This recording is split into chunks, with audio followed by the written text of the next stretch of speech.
नमस्कार. निवेदक विठ्ठल पवार या माझ्या यूट्यूब चॅनलमध्ये आपल्या सर्वांचं मनापासून स्वागत. स्वतः बदला, जग बदलेल याबद्दलच मी आपल्याला सविस्तर माहिती देणार आहे, तुमच्याशी संवाद साधणार आहे. चला तर पाहूया.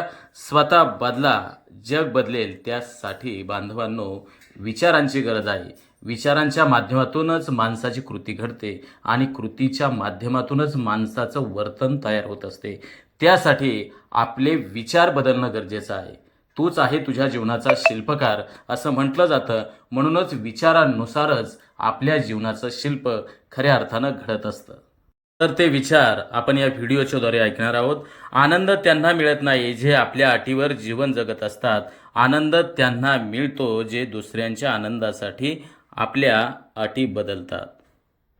जीवनात कोणतीही संधी पुन्हा येऊ शकते, परंतु दुसऱ्या आयुष्याची संधी येत नाही.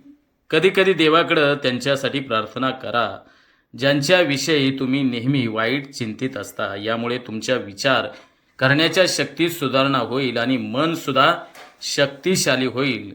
डोळे जगातील प्रत्येक वस्तू बघू शकतात, परंतु डोळ्याच्या आत काही गेलं तर ते बघू शकत नाही. त्याचप्रकारे माणूस दुसऱ्यांचे दोष तर बघू शकतो, परंतु स्वतःमध्ये असणारे दोष तो बघू शकत नाही. एका चांगल्या चरित्राची निर्मिती हजारदा ठेच लागल्यानंतरच होते. जीवन तेव्हा सुंदर होते जेव्हा तुम्ही आनंदी असता, परंतु जीवन तेव्हा खूप सुंदर होतं जेव्हा तुमच्यामुळे इतर आनंदी असतात. निष्कपट व्यक्तीसोबत केलेला छळ आपल्या उद्ध्वस्त होण्याची सर्व दारे उघडतात. मग आपण कितीही मोठी चाल खेळणारे खेळाडू असलो तरीही. ध्येय पूर्ण होणे हा नशिबाचा भाग आहे. आपण प्रयत्न करू नये ही तर चुकीची गोष्ट आहे. अवेळी विनाकारण बेहिशोबी हसतो, अर्ध्या शत्रूंना तर असंच हरवतो. प्रत्येक गोष्टीत सुंदरता असते, परंतु प्रत्येक जण ती बघू शकत नाही. नशिबात जे लिहिलं त्याची तक्रार करू नका. तुम्ही इतके समजदार व्हायचे आहात अजून की विधात्याच्या योजना समजू शकाल. मातेच्या पुण्याईनं व्यक्ती चरित्रवान बनते, वडिलांच्या पुण्याईनं चातुर्य मिळते, वंश परंपरेने औदार्य प्राप्त होते, तर स्वतःच्या पुण्याईनं म्हणजे कर्तृत्वानं भाग्य प्राप्त होते. जीवन मिळणे नशिबाचा भाग आहे, मृत्यू येणं काळाचा भाग आहे, परंतु मृत्यूनंतर लोकांच्या मनात जिवंत राहणं हा कर्माचा भाग आहे.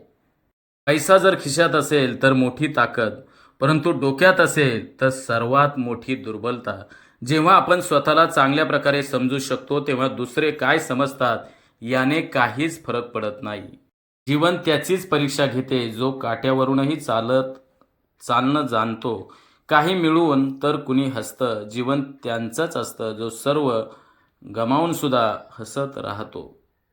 पावसाच्या दरम्यान सर्व पक्षी आसरा शोधत असतात, परंतु गरुड ढगांच्या वर उडून पाऊस टाळतो. समस्या सामान्य असतात, परंतु तुमचा दृष्टिकोन वेगळेपण निर्माण करतो.